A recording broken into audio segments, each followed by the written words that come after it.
जैसे मौसम बहार अपनी आमद का पता जा बजा खिलते फूलों से देता है, ऐसे ही पाकिस्तान में इलेक्शन की आमद और ताकत एक जमात से दूसरी जमात को मुंतकिल होने का पता सियासी जमात के लोटों के एक जमात से दूसरी जमात में जाने से होता है। सियासी वफादारियां तब्दील करने का ये सफर कभी तो जोर जबरदस्ती से होता है, मगर अक्सर माली और सियासी मफाद ही इसकी सबसे बुनियादी वजह है। और तकरीबन तमाम ही बड़ी सियासी जमातों में ये इब्नुल वक्त लोग कसरत से पाए जाते हैं। पाकिस्तान में सियासी वफादारियां तब्दील करने का आगाज तो बहुत पहले ही हो चुका था, मगर 1988 से शुरू होने वाला जमहूरी दौर इस हवाले से सबसे ज्यादा मुतनाज़ा रहा। जब पाकिस्तान में छांगा मांगा की सियासत का आगाज हुआ 1989 में बेनजीर भुट्टो की हुकूमत को गिराने के लिए जनरल रिटायर्ड हमीद गुल के मुबैना ताउन से नवाज शरीफ ने हुकूमत के हामी अरकान कौमी असम्बली को छांगा मांगा के रेस्ट हाउस में मुंतकिल किया और फिर वहां से उनको मरी ले जाया गया और अदम एतमाद की तहरीक के दिन उनको कौमी असम्बली में लाकर बेनजीर भुट्टो के खिलाफ वोट दिलवाया गया। बेनजीर भुट्टो की हुकूमत भी इस मामले में पीछे ना रही। उन्होंने भी अपोजिशन के अरकान को सबात के एक होटल में ठहराया और उन्हीं के वोट के बाइस बेनजीर की हुकूमत गिरने से बच गई। मौजूदा दौर में भी चाहे जनूबी पंजाब सूबा मुहाज के नाम से तंजीम बनाकर मुस्लिम लीग नवाज की हुकूमत को कमजोर करना हो, 2018 के इंतखाबात से पहले अहम रहनुमाओं का अपनी पार्टी छोड़कर पीटीआई में शामिल होना हो, इंतखाबात के नताइज के बाद जहांगीर तरीन का जहाज में आज़ाद उम्मीदवारों को साबिक पीटीआई चेयरमैन की झोली में गिराना हो, सिंध हाउस में पाकिस्तान तहरीक इंसाफ के लोटों को पार्क करके उस वक्त के वजीर आजम के खिलाफ अदम एतमाद की तहरीक को कामयाब बनाना हो, या फिर पंजाब असम्बली से पीटीआई के लोटों के जरिए हुकूमत की तब्दीली। 2016 से लेकर 2022 तक पाकिस्तानी अवाम ने सियासी वफादारियां तब्दील करने के वो मनाजिर देखे हैं कि अल-अमान अल-हफीज।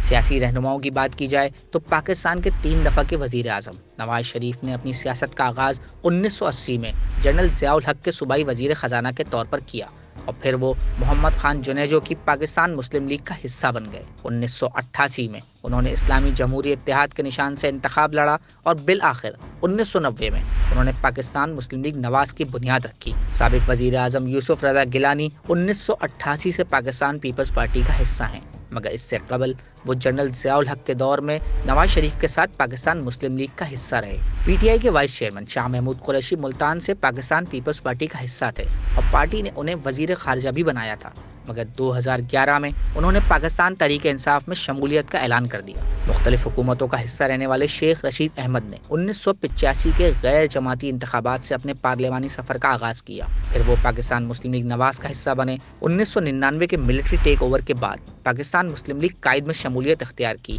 और बाद अज़ां अपनी जमात अवामी मुस्लिम लीग की बुनियाद रखी। 2018 के इलेक्शन में पीटीआई की हिमायत से कौमी असम्बली पहुंचे। 2022 में पीटीआई में रहते हुए पार्टी की वफाकी हुकूमत गिराने में राजा रियाज ने अहम किरदार अदा किया। 1993 से पाकिस्तान पीपल्स पार्टी से अपने सियासी सफर का आगाज करने वाले राजा रियाज ने 2016 में पीटीआई में शमूलियत का ऐलान किया था और 2023 में पाकिस्तान मुस्लिम लीग नवाज को प्यारे हो गए। फवाद चौधरी और फिरदौस आशिक अवान पुराने सियासतदान तो नहीं, मगर पार्टियां बदलने में शायद सबसे ज्यादा तजुर्बा इन्हीं का है। 2009 में परवेज मुशर्रफ की पार्टी के तर्जुमान के तौर पर सामने आने वाले फवाद चौधरी 2012 में पाकिस्तान पीपल्स पार्टी का हिस्सा बने और यूसुफ रजा गिलानी की काबीना में शामिल हुए। 2013 में पीएमएल-क्यू के निशान से इंतखाबात में हिस्सा लिया और हार गए, मगर 2016 में पीटीआई में शामिल होने के बाद 2018 के इंतखाबात में जहलम से कौमी असम्बली की सीट पर कामयाब हुए। 9 मई 2023 के बाद पीटीआई छोड़कर इस्तेहकाम पाकिस्तान पार्टी में शामिल हुए। फिरदौस आशिक अवान की बात करें तो 2002 में सियालकोट से पीएमएल-क्यू की एमएनए मुंतखब हुई।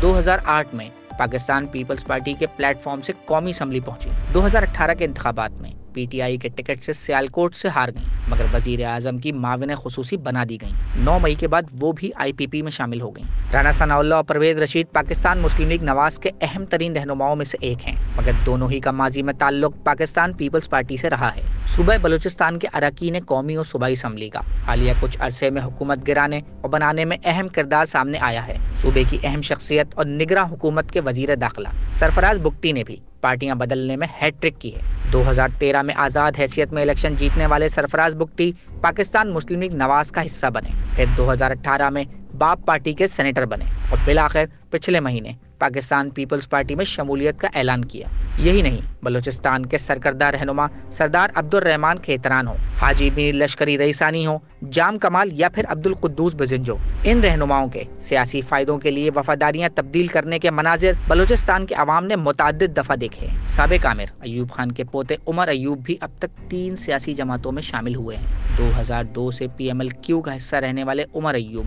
2013 में पाकिस्तान मुस्लिम लीग नवाज का हिस्सा रहे और फिर 2018 में पाकिस्तान तहरीक इंसाफ का हिस्सा बने और इस वक्त पार्टी के जनरल सेक्रेटरी हैं। परवेज खटक हों, शफकत महमूद, फैसल सोले हयात या शेरी मजारी, ऐसे सियासतदानों की फहरिस्त पाकिस्तान में काफ़ी तवील है जिन्होंने मुख्तलिफ वजूहात की बुनियाद पर सियासी वफादारियां तब्दील की हैं। मगर अब ये फैसला आवाम को करना है कि क्या वो ऐसे रहनुमाओं को कबूल करते हैं या नहीं।